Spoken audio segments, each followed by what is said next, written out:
Shape of You. I play the riff like this, kind of a bit more like, sounds a bit fuller than Up Too High.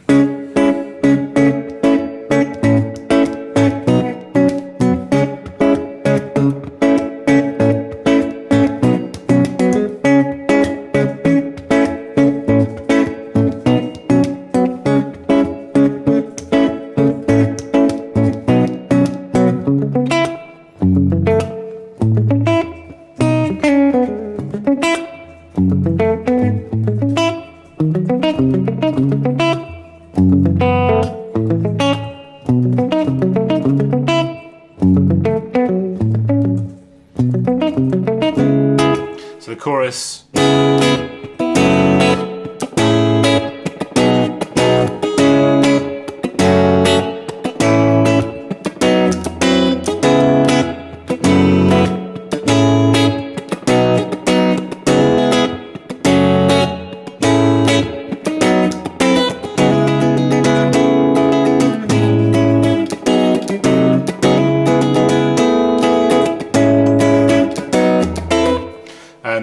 Just try and differentiate the sections with dynamics, and then so that, you know, it's longer strummy notes on the chorus and tight on the verse, and then all the no scrubs when the singer's going to no scrub and all that stuff.